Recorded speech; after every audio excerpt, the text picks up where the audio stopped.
Dalam hamparan merah lanskap Mars, ledakan dahsyat mengoyak permukaan planet ini, mendorong bola Mars perdana ke kosmos. Di seberang lautan di Inggris, sepasang suami istri muda, Amy dan George, menyaksikan gumpalan asap melalui teleskop milik tetangganya yang dimiliki oleh Ogilvy. Tertarik pada tontonan tersebut, mereka memulai perjalanan yang akan mengubah jalan hidup mereka selamanya.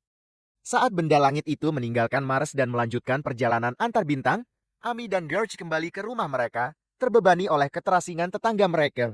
Keesokan harinya, George pergi bekerja di koran lokal, ditugaskan untuk menyelidiki insiden bank baru-baru ini. Namun, ketika dia mengetahui bahwa ada reporter lain yang akan dikirim ke Angkatan Laut, dia mengajukan diri untuk tugas tersebut dengan harapan dapat mengakses informasi orang dalam melalui koneksi kakaknya. Beberapa saat kemudian, George menunggu menteri dan saudaranya, Frederick, untuk menyimpulkan pidato tentang serangan Rusia baru-baru ini dan supremasi Anglo-Saxon sebelum mendekati Frederick secara pribadi. Reuni ini ditandai dengan ketegangan yang nyata saat kedua bersaudara ini menghidupkan kembali hubungan mereka yang terasin.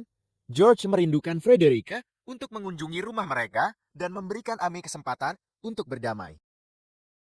Namun, kemarahan Frederick membara di bawah permukaan, berasal dari pelanggaran masa lalu George yang meninggalkan istrinya demi wanita lain. Sebuah noda pada kehormatan keluarga yang tidak dapat dimaafkan oleh Frederick. Sementara itu, Ogilvy tetap terpesona oleh bulu-bulu Mars yang penuh teka-teki. Kembali ke rumah, George menyampaikan berita yang mengecewakan kepada Amy, karena ternyata Frederick tidak akan membantu dalam proses perceraian. Untuk menambah penderitaan mereka, atasan George tetap bersikeras untuk menerbitkan artikel George dengan nama reporter lain. Kehidupan mereka tiba-tiba terganggu oleh pendaran cahaya yang cemerlang dan getaran seismik yang melanda rumah mereka. Bergegas keluar rumah, mereka dihadapkan pada gumpalan asap yang melesat di cakrawala. Ogilvy, yang didorong oleh rasa ingin tahu, pergi di bawah kegelapan malam untuk menyelidiki fenomena yang tidak wajar ini. Pada saat yang sama, di tengah-tengah medan Mars yang tandus, sebuah struktur aneh seperti robot terkurung dalam selubung asap tebal yang tampak rusak. Keesokan harinya, Ogilvy menyampaikan undangan kepada pasangan yang sedang kebingungan itu untuk menyaksikan teka-teki yang ia temukan di hutan terdekat, mengikuti jejak yang hangus di tanah. Mereka menemukan sebuah bola misterius yang telah merusak floor di sekitarnya. Ogilvy menduga benda itu adalah benda angkasa yang jatuh dari alam semesta, mirip dengan meteor. Sementara, dia segera memberitahu astronom kerajaan. Amy dan George penuh dengan kekhawatiran, takut akan kemungkinan serangan Rusia. George mengambil bukti foto, dan karena saluran telegraf yang tidak berfungsi, dia bergegas kembali ke kantor surat kabar dengan membawa berita terbaru. Sayangnya, sang editor, sekali lagi, berusaha untuk menugaskan cerita tersebut kepada reporter lain, yang mendorong George untuk menuntut penjelasan. Pengungkapan terungkap ketika pemilik surat kabar, seorang lord, telah memasukkan George ke dalam daftar hitam karena reputasinya yang tercemar dan dianggap mengabaikan nilai-nilai tradisional. Marah, George mengundurkan diri dan kemudian mencoba membujuk istrinya dengan sia-sia untuk menandatangani surat cerai. Amy, dengan tegas, menolak untuk memberikan pembalasan dendam kepada siapapun atas rasa malu yang telah ditimpakan kepadanya.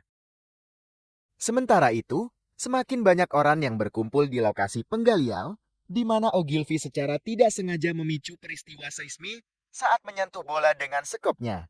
Bola itu mulai mengemban, melepaskan lapisan luarnya, menampakkan permukaan obsidian yang ramping di bawahnya. Stan, sang astronom kerajaan, tiba di tempat kejadian dengan sebuah tim dan sekelompok polisi untuk mengambil alih kendali. Kerumunan orang yang ingin tahu berkumpul di sekitar penggalian, dan di tengah kerumunan itu, George tiba untuk mencari Amy. Tiba-tiba, bola tersebut mengeluarkan suara gemuruh yang mengganggu, dan Ogilvy melihat detak jarum jam yang berasal dari dalam. Saat retakan di permukaan bola memuncang dan pecah, minyak hitam kental menempel di tangan Stan saat bersentuhan. Pantulan Stan bertahan sesaat, hanya untuk menghilang saat bola mengintensifkan rotasinya naik ke langit. Dalam kejadian yang sangat mengejutkan, lengan Stan tiba-tiba dilalap api. Saat rotasi bola semakin cepat, para pengamat menyerah pada pembakaran spontan, memicu mundurnya hiruk-pikuk. Bola itu terus berputar hingga hancur, dan residu abu jatuh ke dalam kawah yang menganga di bawahnya, yang terus bergetar. Di tengah kekacauan yang terjadi, George dan Amy kembali ke rumah untuk membantu pembantu rumah tangga mereka dalam mencari saudara perempuannya yang hilang.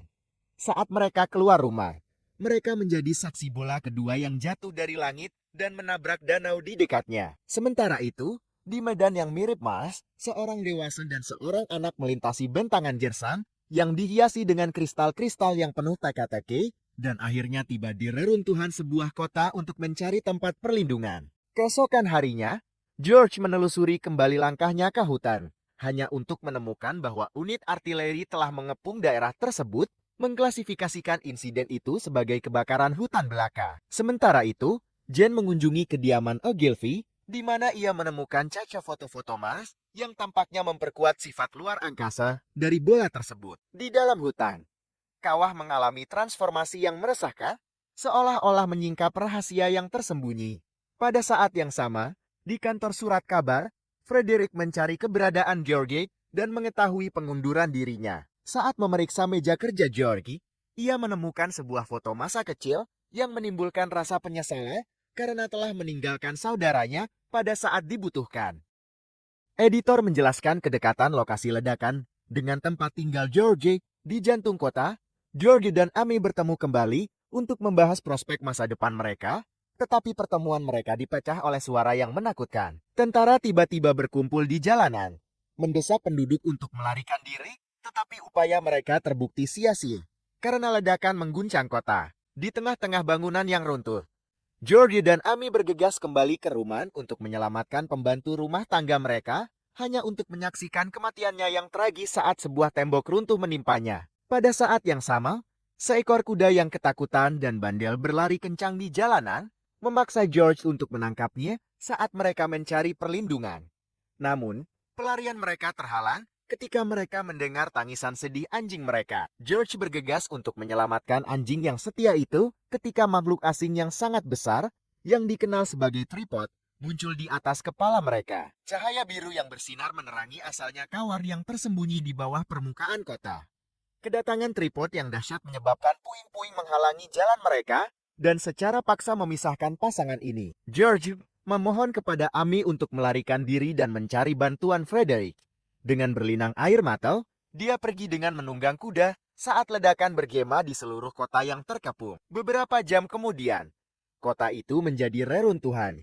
Di London, Frederick terlibat dalam dialog yang penuh perdebatan dengan Perdana Menteri mengenai tindakan yang tepat, yang akhirnya memutuskan untuk menahan informasi dari rakyat. Istana memberikan perlindungan kepada warga yang mengungsi, termasuk Amy, yang memulai pencarian tanpa henti untuk menemukan George tanpa hasil. Frederick menyimpan kebencian, percaya bahwa saudaranya akan selamat seandainya dia tidak kawin lari dengan Amy.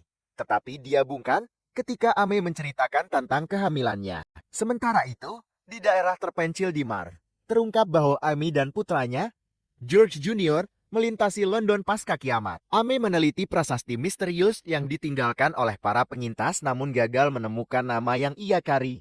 Selanjutnya, dia mendapatkan rezeki dari drive-thru, di mana Junior menemukan sebuah majalah yang mencatat kemenangan atas bangsa Mars. Di masa sekarang, tumpukan puing-puing mengalami gangguan aneh, dan George muncul. Secara ajaib masih hidup dan tidak terluka. Dengan kota yang sepi, George kembali ke pondoknya dan menemukan mayat pembantu rumah tangganya telah lenyap. Karena tidak dapat menemukan Amy, dia menulis surat yang pedih untuk menantikan kembalinya Amy. Tiba-tiba, sebuah peluit menembus keheningan, memperlihatkan seorang tentara yang sedang mencari rekan-rekannya yang selamat. Bersama-sama, mereka memulai perjalanan yang berbahaya dengan tujuan untuk melarikan diri dari bencana yang terjadi di sekitar mereka. Sayangnya, tripod muncul kembali, memaksa mereka untuk mencari perlindungan di balik sebuah bangunan. Tripod tanpa henti melepaskan sinar lasernya yang dahsyat, meredam tangisan bayi. Tak gentar, kelompok ini melanjutkan pengembaraannya dan akhirnya tiba di kota lain yang hancur. George ingin sekali melanjutkan perjalanan dan mencapai London untuk mencari Amy. Namun pemimpin unit artileri memaksanya untuk memenuhi kewajibannya sebagai warga negara Inggris mempertahankan tanah airnya dari ancaman alien. Sementara itu, di London, Amy terus berusaha mencari George, namun dia tetap tidak ada dalam catatan resmi. Dia menunjukkan foto-foto Mars karya Ogilvy kepada Frederick dan Perdana Menteri, yang akhirnya mengakui kebenaran ancaman makhluk luar angkasa tersebut. Di hadapan para hadirin yang terpukau, Perdana Menteri meredakan kekhawatiran mereka, meyakinkan mereka akan kekuatan militer negara yang tangguh.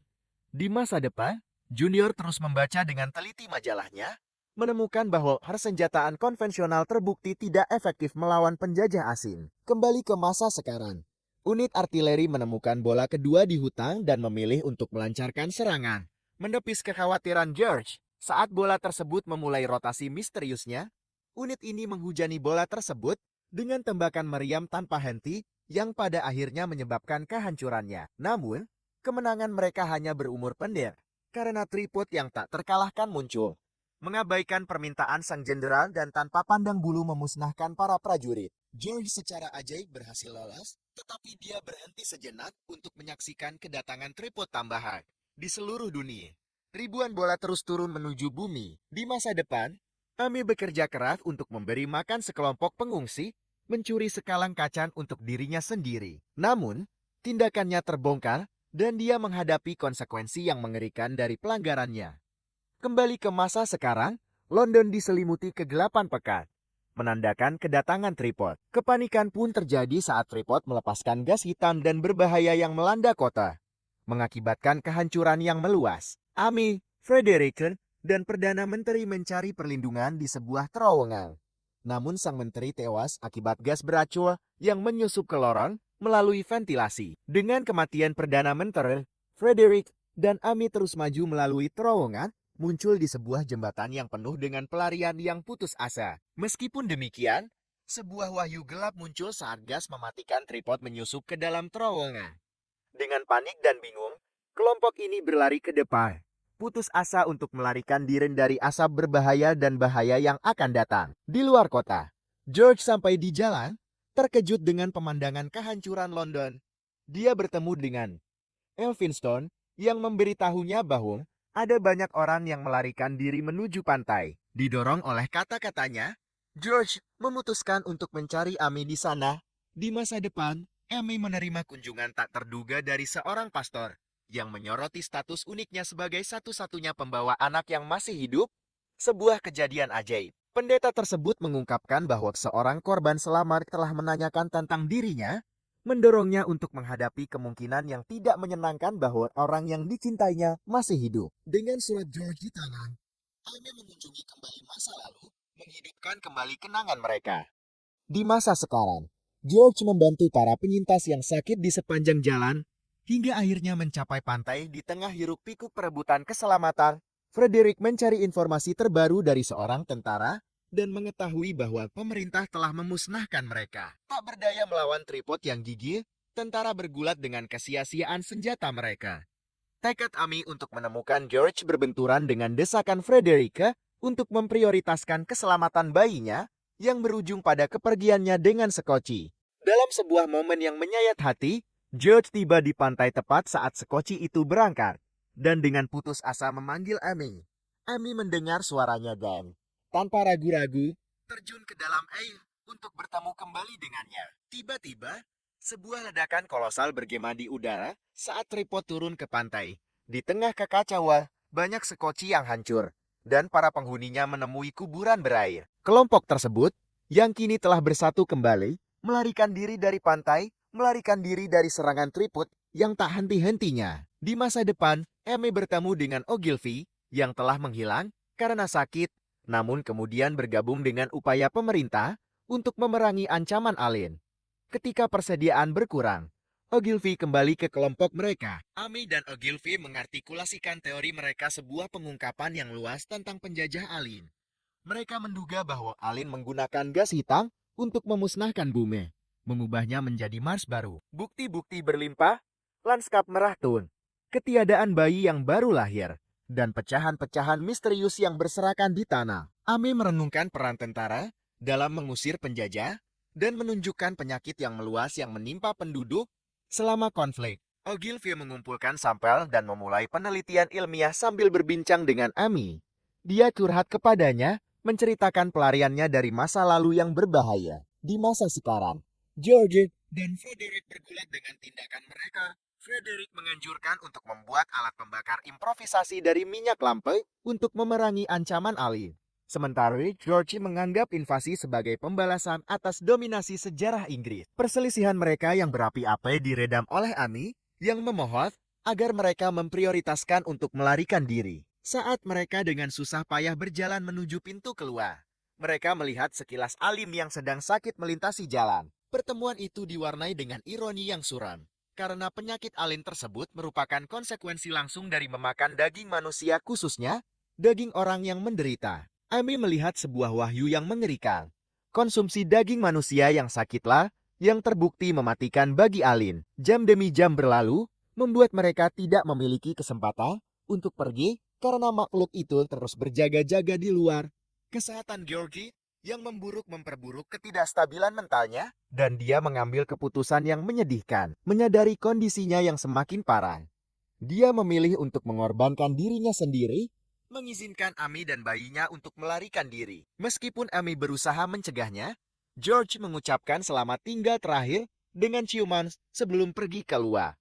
Amy harus menjadi saksi mata atas tontonan mengerikan saat kekasihnya diserang dan dimakan oleh penyerbu alien. Namun, dia tidak membiarkan pengorbanannya sia-sia dan mengambil kesempatan untuk melarikan diri. Dia berhasil menavigasi perjalanan berbahaya ke luar kota, menemukan bekas pondok mereka.